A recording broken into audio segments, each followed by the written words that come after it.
Great. So, hello everyone. I'm Jingyu Zhang. First, I would like to thank you, the organizers, for the invitations. I really appreciate, and I'm very happy to have this opportunity to introduce this work to you.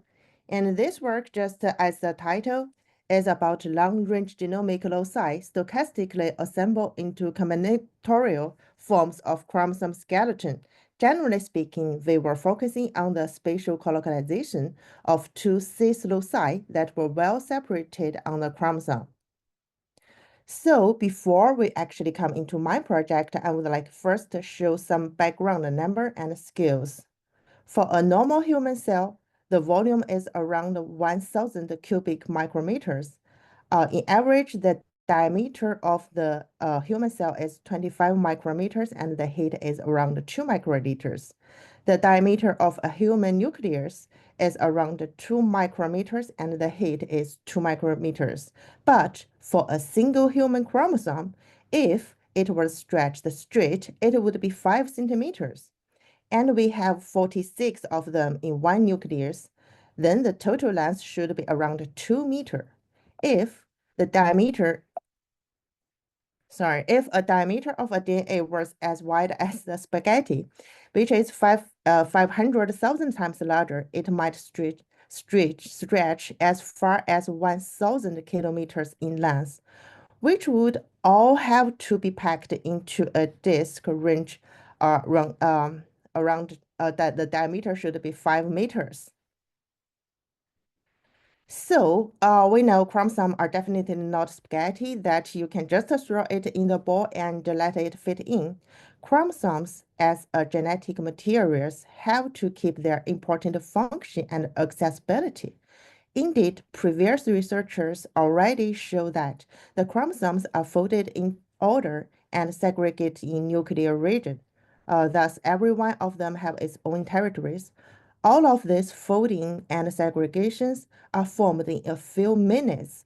Compared to the random searching, which may take 1,000 years, there must be an extremely robust mechanism essentially working for any cell type, including these cancer cells.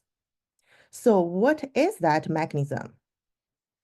High-C data and polymer physics model actually provide us some mechanistic insight. This is part of the High-C result. The x-axis is the genomic distance between a pair of loci, and the y-axis is its contact frequency. So chromatin as a super long linear polymer chain without additional structures such as the protein bridge. Theoretically, the average contact frequency between two chromosome fragments, depending on their genomic distance, which should follow a power law decay. And we can see High-C, actually this High-C confirmed this relationship here within 1 to 5 million base pair range.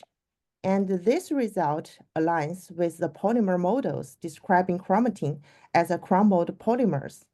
In addition, at a smaller scale, genomic distance around 100 and 200 kilobase pairs around here, we see a small bump deviates from the power law behavior, suggests the presence of a stable chromatin loops. It may be formed through a loop extrusion models. And beyond 5 million base pairs, especially at this long range, High-C data reveal further deviations where the contact frequency versus the genomic distance curve level off. Interestingly, we find many outlier pairs which is located at this very far genomic distance, but their contact frequency are almost as high as those with only 1 million base pairs distance. So in this study, we focus on the presence and also the conservation of this spatial proximity between two well-separated loci on the same chromosome in different human cell lines and tried to explore some physical mechanisms that may explain this such stable contacts. So before all these studies, first thing we have to do is establish a reliable method to find the long-range colocalization from High-C data. We call it cloud here. Due to the time limit, I will skip all detail.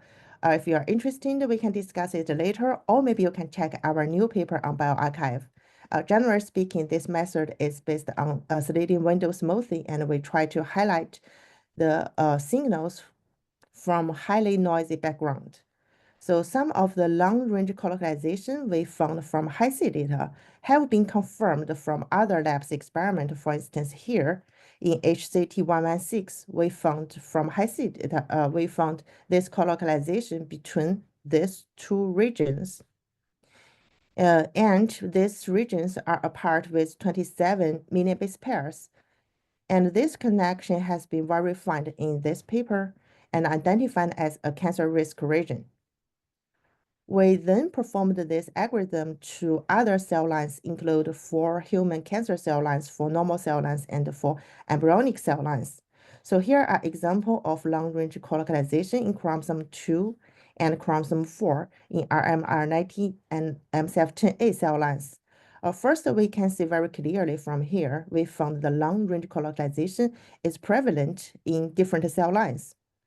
And if one link present, I should first explain what you are looking at. So for all this pie-like plot, the outside ring indicate the location on this different chromosome, and also under the link between the ring indicate the long-range colocalization we identified by this cloud pipeline.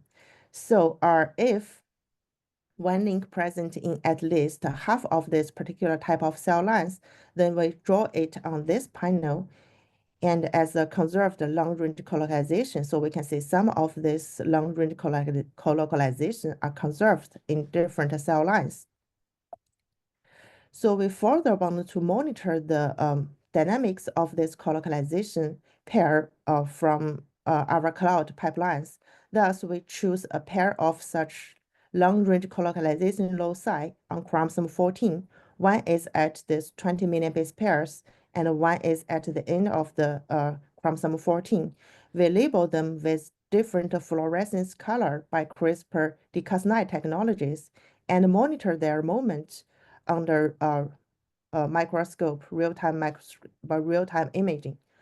And here is the result. So this is the HEK293 cells, and the green spot and red spot are what we labeled on the chromosome. Interestingly, this spot is an overlay of red and green colors. And this videos actually take 10 minutes. So we can see during this 10 minutes, this overlaid locations always move together, which reveals persistent colocalization. So far, all this result I introduced is based on high-C result, which is a bulk method, and we know it's provide average of the all the cell populations. Thus, even if we observed a colocalization from high-C, but we don't know if this pair of spatial close in every single chromosomes or it's just from a small populations. So to further understand the possible mechanism behind this stable colocalization, we need information at single chromosome levels. So there is previous published RMR chromatin tracing data use Murfish from Dr. Jingyu Zhang's lab, which perfect present the spatial distance of loci at single chromosome level. Let me explain what we used here for the next analysis. So this is the DNA fish data on chromosome 2 of RMR19, and the resolution is 250 kilobase pairs. So first, we separated all pair of loci based on their genomic distance as shown here. L1 is the pair of neighbor loci. L2 and L3 are pair of loci with our long-range genomic distance. And we calculate the spatial distance of every pair of loci and plot their distribution as here. So the x-axis is the spatial distance between pair of loci, and the y-axis is their occurrence probability. So first, definitely we can see a spatial distance of neighbor loci are much closer than those with long-range genomic distance. However, we also found some of the long-range loci pairs have close spatial distance, and thus we use a strict standard 299 nanometers, which is the first quantile of spatial distance between these neighbor loci. Then we define any pair of loci with 299 nanometers as being colocalized. So by this 299 nanometer standard, we did find many long-range colocalizations. And however, as expected, a large number of them, as we show the distribution here, large number of them maybe just randomly appear in a handful of chromosomes. Thus, we set another standard of occurrence to find a stable long-range colocalization.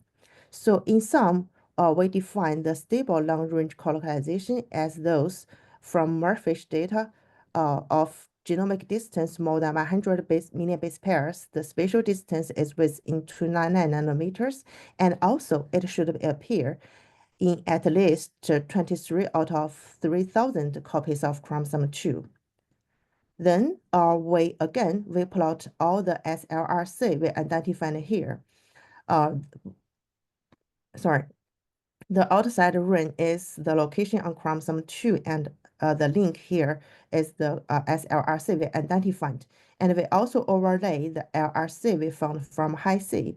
From here, we can see the colocalized pair we identified from high C largely appear as stable LRC in Murphy's data. Thus, we cross-validate the prevalence of long-range pair colocalization. So when we got this linkage map present as LRC, we first can see the uneven distribution of SLRC among different loci, which show as this green bar here. The green bar, the length of green bar shows the number of SLRC associated with a particular locus. And some of the loci, we can see it associated with many SLRC, while some not. In other words, a subset of genomic loci act as nucleation center to bind multiple loci. So if we plot the number of associated SLRC from one single nucleation center, we got this red plot. The x-axis shows the total number of SLRC links to one nucleation center at the population level, and the y-axis shows the maximum number of SLRC linking to one nucleation center in individual chromosome copy. We can see the majority of the NC actually links to a handful SLRC. However, we can still find some of the nucleation center on this plot associated with more than 100 SLRC. Even in individual chromosome copy, they can close to maybe over 50 other loci with long-range distance. So here I show, okay. So here I show 3 examples. Again, this link with the ring indicate the LRCs, which highlighted as the black link in this 3D plot. And the 3D plot are generated from the real 3-dimensional data of 3D data from the Murphy's. And the color code the whole chromosome 2 region. We can see here some of the loci links to many different other loci as the nucleation centers. So for the network analysis, we classified the type of nucleation centers based on their connections. Here is one example and shows one chromosome copies. We can see some of the nucleation center and connect with only single end SLRC. For instance, here and here. And the nucleation center also can connect to each other directly, like shows number 10 and some in number 8. As they can definitely also link together and form a more complex network. All these findings suggest that the nucleation center link multiple genomic regions and coordinate SLRC to form larger clustered, like shown here. So far, from the DNA fish data, we can find a widespread presence of stable LRC in chromosome 2, and some of them actually you can find them in maybe 10% of all copies. But how to keep this colocalized stable? Please let me emphasize it again. The colocalized locations are on a long, soft polymer chain. Then, if there is only one single link, like see here, between these two loci, once they were apart from each other by some reasons, the chance for them to meet again is very rare. But when we check this pie plot again, we find some insight. Actually, we find some of the SLRC are clustered in the region, which means this may be there may be kept stable by the multivalent binding. So here we hypothesize that the neighboring SLRC can stabilize each other because an unbound SLRC pair like here can still remain spatially close due to the adjacent bound SLRCs. So here we use alpha to denote the associated rate and gamma denote the de-associated rate by the multivalent binding, by the cooperative binding, and we can find an increase consistent of delta, which is shown here, represent the contribute from neighboring SLRC. Then this SLRC cluster become an effective two-conformational system with no bond, or at least one bond SLRC. So to test our hypothesis, we check whether the binding of one SLRC enhance the binding of others, leading to the positive correlation of binding state, or they may just independent from each other. So here is one example. There are a few SLRC associated with these two regions clustered. Correlation analysis shows some of them correlate to each other, and to codify the cooperative effect, we construct a minimal model treating all SLRC within this cluster equally. Assume a constant increase in alpha by delta due to the neighbor bond of SLRC. So we can see the result is here. The x-axis shows the number of bonds within this region, and the y-axis shows the percentage of chromosome copy which has particular number of bonds in this region. The purple bar shows the actual experiment data, and the orange bar shows if the delta is equal, what we will get, and we can see a sharp decay of occurrence when the number of bonds increase. When the delta equals to 0, which means every SLRC in this region is independent from each other.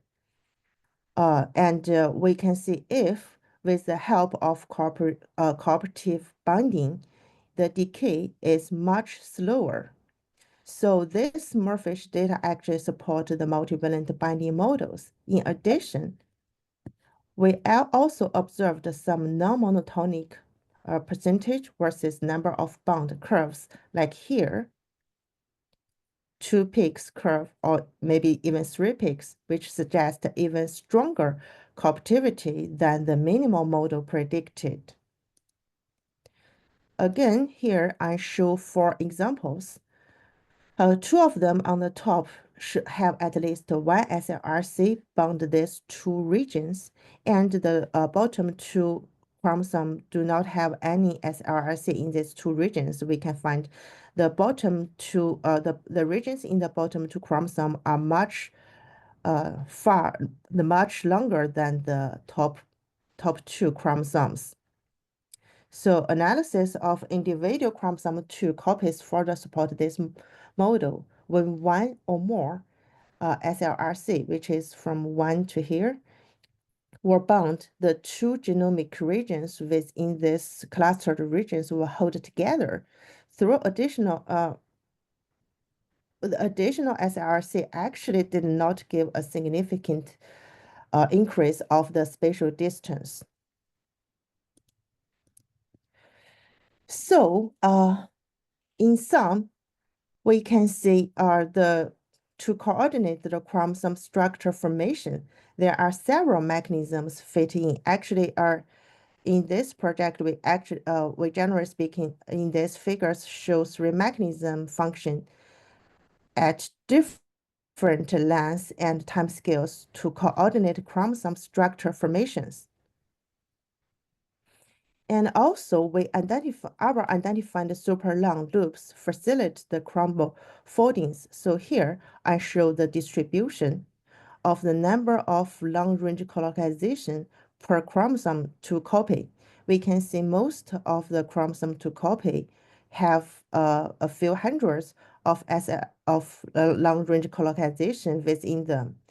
We also find some very special chromosome to copy which has extremely rare long-range colocalization. And here it is. From this structure, we can see a very typical chromosomal folding. However, even by this chromosome, we can still find a few of the SLRC which link the end of this chromosome to almost the start of this chromosome to copy, which make it a ring-like structure. And this give them a close-in boundary conditions and help the folding. So for the other chromosome 2 copies, which has hundreds of long-range colonizations, and the whole chromosome actually can be segregated to multiple super long loop regions. And these multiple regions can be simultaneously folded together by this model. So the DNA folding in spatial regions actually is very essential for eukaryotic genomic organization and also for the gene regulation. Thus, this process must be very robust, again, for all the cell types, include those with abnormal chromosomes or different AB compartment or maybe different mutations, different folding stochastics. To achieve this, a single mechanism to achieve this may be very challenging. Instead, our findings suggest that a redundant mechanism facilitates chromosome folding into some compact structures.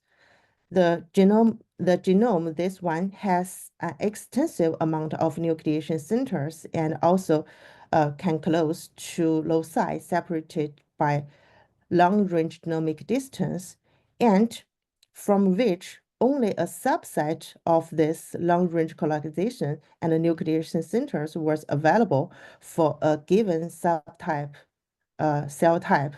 And at individual chromosome levels, a subtype of this loci stochastically form SLRC, and also the large long-range colocalization structures, which we can observe the heterogeneity of chromosome structure at single cell levels.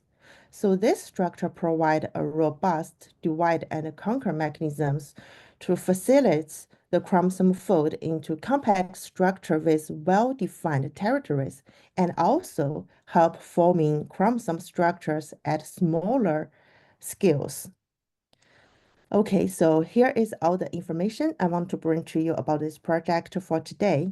So finally, I want to thank Dr. Xing for all his support and Dr. Yi Jun for help in CRISPR-Cas9 and help Dr. Wei Kang for help in live cell imaging. And also thank you for being here. Any questions? So, hello. If you have a question for Jingyu, you can put it in the chat, and I think we have time to handle a few questions. So right now I don't see a question in the chat, but I do have a few questions myself. So for example, at the very beginning, you in the introduction part, you said these chromatins, yes. So these chromosomes are formed in a few minutes. They're folded in a few minutes based on like starting from when? It's a good question. I think it's folding in, it need to be folded in a few minutes after metastasis. So after they separated separated to two sister cells, to children cells, daughter cells, and it have to be fold very fast.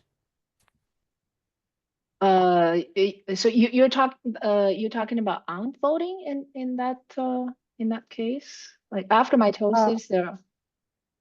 they need to be segregated very soon. I mean folding.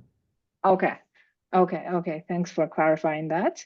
Um, and the other thing is, I think when you talk about the merfish data, you Mhm. mentioned that uh, you showed in a histogram, the experimental histogram for the frequency of number of bonds. This one? I think it's later. It's one of your final slides. Okay, you mean this one? Not this one. So later, I think. There Uh, was some Murphy's data that you're fitting to, experimental data, uh, where you have the histograms of for the number of bonds, like and this you're one? comparing that to the model fitting with Oh, you mean this one? uh, No. not this one, this one, yeah, experimental data with the Okay. number of bonds. So can I ask, how was, how did the experiment measure the number of bonds? Oh, okay. So again, oh, it's a good question. Thank you for asking that. So for the number of bonds in the experiment, why do they just okay, okay. So here, okay. For you mean how to measure this purple bar for the experimental data, right? Yes. So it's actually quite simple because we set a standard in for this Murphy data as 299 nanometers. So if two loci, like here, if two loci are the spatial distance are within this 299 range, and we call it colocalization. And Uh, if there is only one SLRC within this range, then it is we just add one in particular chromosome copies. And in total, we have 3,000 chromosome copies. So if 10 of the chromosome copies has one SLR in there, then the percentage of chromosome copy is 10 to 3,000. Uh, do I make myself clear? oh, so you're judging by the sequence, No, we're judging by the spatial distances. by the spatial distances. Yeah, because we calculate the spatial distances of two ends of one long range colocalization. So if the spatial distance of these two ends in one chromosome is in 299 nanometers, then we add one for that.